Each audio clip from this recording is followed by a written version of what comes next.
भारतीय सीमा पर चुनौतियों की कमी नहीं है। आतंकवाद हो या फिर विस्तारवाद, भारत ने सभी चुनौतियों को चारों खाने चित किया है और इसके लिए भारत ने अपनी ओर से हर तैयारी पहले की है। मंगलवार को प्रधानमंत्री नरेंद्र मोदी ने रक्षा मंत्री, गृह मंत्री और एनएसए अजीत डोभाल के साथ एक हाई लेवल बैठक की, जिसमें सेना को आधुनिक हथियार और सामान देने के साथ साथ ड्रोन टेरर के मुद्दे पर भी गंभीर चर्चा की गई।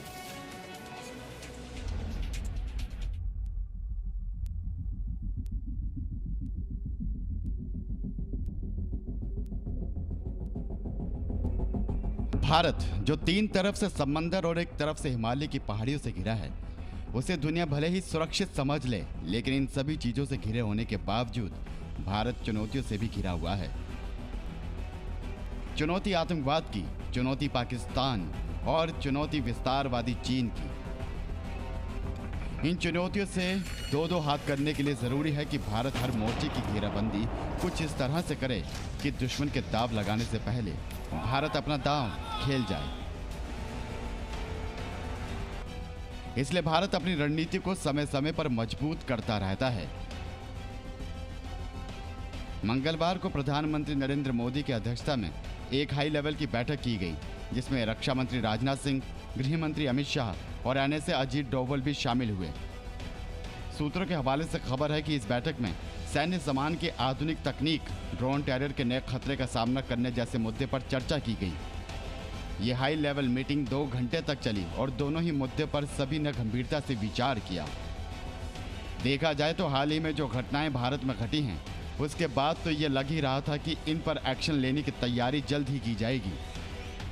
खासकर जम्मू में हुए ड्रोन हमले के बाद तो भारत के लिए ज़रूरी था कि इस ड्रोन तकनीक से निपटने के लिए कदम उठाए जाएं, क्योंकि ये तकनीक दुनिया में भले ही पुरानी हो, लेकिन आतंकवादियों ने ड्रोन हमले को अपना नया हथियार बना लिया है। केंद्रीय खुफिया और सुरक्षा एजेंसियों का दावा है कि 2019 से अब तक 300 से अधिक ड्रोन भारतीय वायु क्षेत्र में दाखिल हुए हैं। इन ड्रोन्स का इस्तेमाल भारतीय सीमा में हथियार सप्लाई करने और ड्रग सप्लाई करने के लिए भी किया जाता रहा है।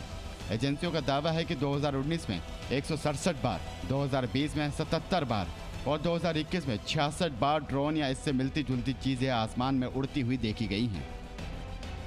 कई सैन्य अधिकारियों का यह भी मानना है कि ड्रोन हमले से निपटना आसान नहीं है, क्योंकि ड्रोन आकार में बेहद छोटा होता है और उसे निशाना बनाना मुश्किल होता है।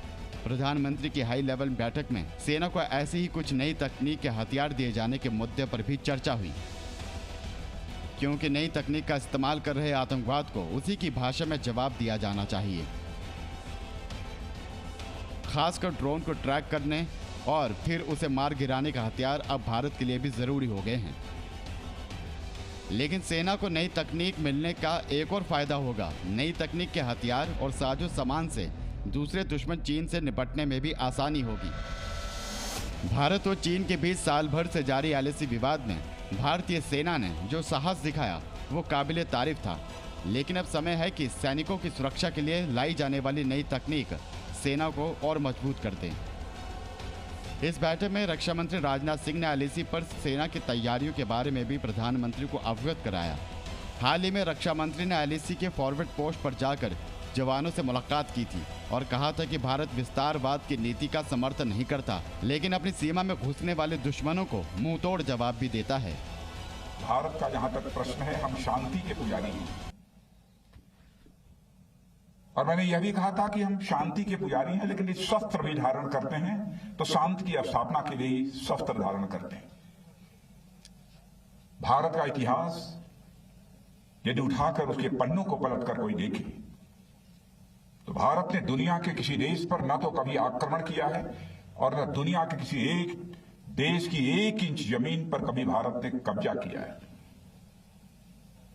यह हमारी प्रकृति नहीं रही है, यह हमारा स्वभाव नहीं रहा। लेकिन यदि हमको किसी ने आंख दिखाने की कोशिश की है तो उसका मुंह तोड़ जवाब देने की कुवत भी हमने अपनी दिखाई है। भारत चीन के बीच एलएसी विवाद पर 12वें दौर की बैठक जल्द होने वाली है।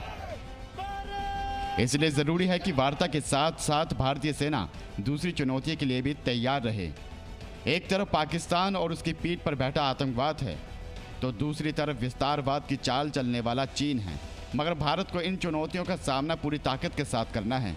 ऐसे में जरूरी है कि भारत हर उस विकल्प पर ध्यान दे जिससे दुश्मन को मुंहतोड़ जवाब दिया जा सके। ब्यूरो रिपोर्ट, जी मीडिया।